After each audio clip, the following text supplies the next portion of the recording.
Do you understand that you are a vibrational being first and foremost, and that you are offering a vibration all the time, and that the vibration that you're offering is sort of where you're at, what life has brought you to? It's often based upon what you've been thinking about. It's about what you've just been thinking about. It's what you are thinking about. But what you are thinking about is usually sort of like what you have been thinking about, because you usually don't move much from what you have been thinking about to what you are thinking about, but you could. What you are thinking about, which is a lot like what you have been thinking about, is largely about what you're observing. So what you're observing and what you have been observing and what you have been thinking about and what you are thinking about keeps bringing more to observe that's just like that.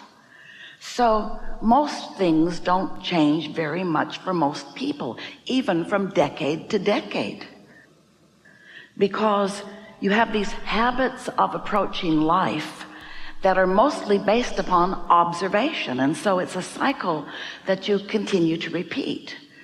But it is not a cycle that needs to be repeated. As you are observing your life experience, you are continually, without knowing it usually, giving birth to preferences of improvement. It really is the basis of all evolution. So as you are emitting this vibrational awareness of what would be better for you from your vantage point, that vibration matters a lot. It becomes a part of a vibrational reality that is the basis of future realities of future generations, but it could be the basis of your future and not so far distant reality. But it's slow going for most of you because your awareness of what is dominant. Hold that word dominant in your mind for just a little bit. We want to revisit as we move through this day together, because there are many things that you think about, and sometimes you feel good when you think about some of these things, and sometimes you don't feel so good when you think about these things. But in every case, on every subject, you do have a dominant vibration. And let's call that dominant vibration your belief. Your belief is a thought that you continue to think. And the reason that you continue to think the thought is because it's dominant, so it's easiest to find. It's dominant, so it has the most momentum. But it doesn't have to be dominant, and it doesn't have to have the most momentum, because you could make a thought of your choice dominant just by making a thought of your choice dominant. You could say, this thought is more important to me than that thought. Prosperity is more important to me than poverty. Even if poverty is dominant in your current experience, you could make prosperity dominant in your vibration if you'd stop observing. If there's somebody in your life that is giving you constant grief and you're observing them, how you feel about them is dominantly negative. But you could feel dominantly positive about them if you would stop letting what you observe be the basis of your vibration about them. You're sort of getting the hang of what we're talking about here.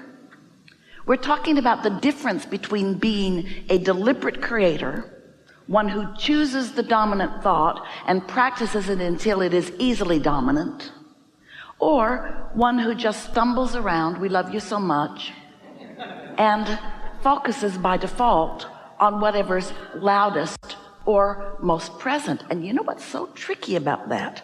What is most present in your experience is what's dominant in your vibration. But you could change what's dominant in your vibration. You could have 10 major aspects of your current life. One of them could be pretty good, and 9 of them could be far from good. And if you would focus upon the one that you like, you could make it so dominant the other 9 would have to become the same. We love you so much, but you are lazy. You don't do that. You don't choose often what you mean to be dominant. You don't choose the direction of your thought or the vibrational content of your thought, because along your way, you have come to believe that what is dominant, but it isn't. Vibration is dominant. So you could choose from what is, whatever aspect of it you want. The other day, Esther was enjoying cleaning up some resistance in her own experience on a specific topic. And she was using a process that we've been teaching for quite a long while called a focus wheel. And the focus wheel is used to increase momentum. It is used to pick a topic that you would like to make dominant and increase the vibration of it, which is what makes it dominant. So the focus wheel works like this. You're observing life, something that you observe could be improved, and you recognize it. So you sit with the intention of improving your vibration on a subject. So you start with where you are. Such and such sucks. And then, as always, when you know what you don't want, for just a flash you know what you do want. So on the other end of that stick is a clearer than usual picture of what you do want. I know I don't want this, I would prefer this. So in the center of a page, Esther always draws a big circle, and she writes a positive statement that right now is not dominant within her at all. In fact, the opposite of it is dominant within her. That's why she's doing this. It's something that she intends to make more dominant because she is going to focus on it for a little while and allow it to become more dominant. You following? So she writes this in the center, and then she tries to think of things that are easy to think of, the support center circle of intention. And it's pretty easy. First one comes sort of hard, but then she gets rolling, and she'll write the first and the second and the third and the fourth and the fifth and the sixth, and sometimes she'll just fill a whole page in all around. Sometimes you can hardly see anything left on the page. It's just writing everywhere. Sometimes the momentum becomes so fast that she finds what she has written in the center to be dominant in this moment. She changed what was dominant to something else. We call that deliberate creating. It's fun to clean up vibration. However, cleaning up vibration, just the idea of cleaning up a vibration, has resistance in it because there's something to clean up. And when you focus too long or too hard on what you're cleaning up, you make it dominant. You can do so many focus wheels on something that bothers you that you can make that thing that bothers you dominant. You getting the sense of what we're talking about? We love you so much. That's what humans do. You try so hard to get it right. You want so much to be good at what you do that you are so often in your quest for rightness or goodness or improvement actually activating the other end of the stick without even knowing you're doing it.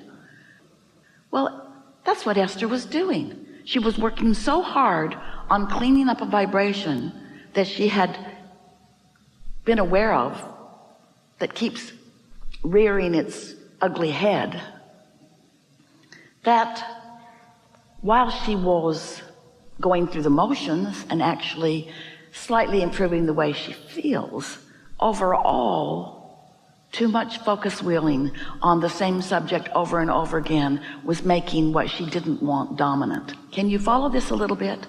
And can you put it in the category of trying too hard? So something very wonderful happened to Esther during this process.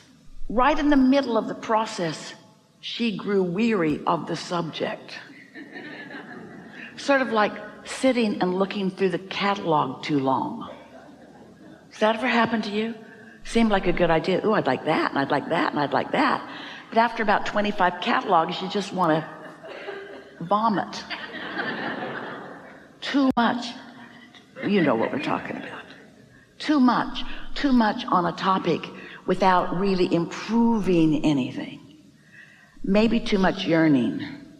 So she reached that place, which for ease of conversation, a really good description, she reached a place without, in that moment, being able to consciously identify it, of just giving up.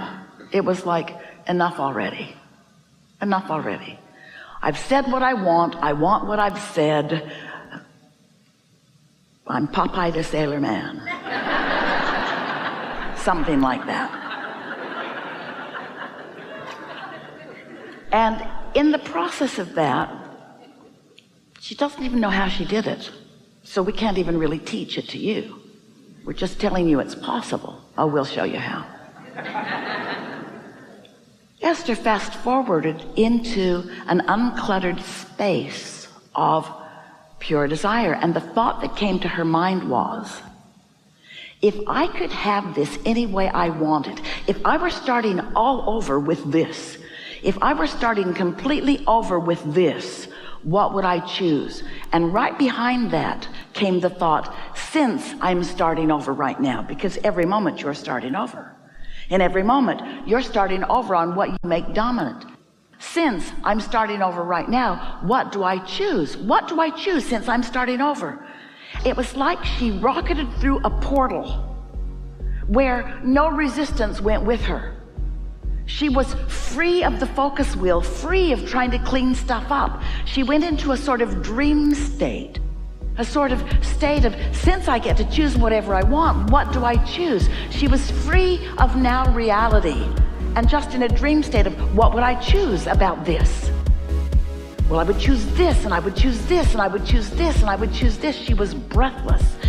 And the reason that we're telling this to you is because it was so obvious to Esther, the difference between trying to clean up a vibration and just starting fresh on a subject where there's nothing to clean up, and allowing yourself to go right to where you want to be. You do have to be willing to feel the vibration of it rather than have the dependency on seeing, hearing, smelling, tasting, touching. The more you hook up with your inner being, the more you will understand that it's all vibrational. And the more that you understand that it's all vibrational, the more you will look for the Elsies and the Jerrys where they are, not where they were. Esther woke up in the night and wrote that in her iPhone as the title of the book. Look for me where I am, not where I was. Because when you get into this vibrational world, then you don't lose access to anything that you care about. Look for yourself where you are, not where you were. Now hear this. Current manifestation is were. Current manifestation is past tense. So look at where you are, not where you were. But you got to understand, you all understand right now, don't you? This conversation is taking you there. You are vibrational beings and you are there. And so when you look where you are, now you're acting in your vibrational being rather than reacting to what was. And when you react constantly to what was, you recreate what was. So your manifestations keep reflecting what was and you don't recognize any progress. This was a really good conversation, and this is a really good time for a segment of reflection.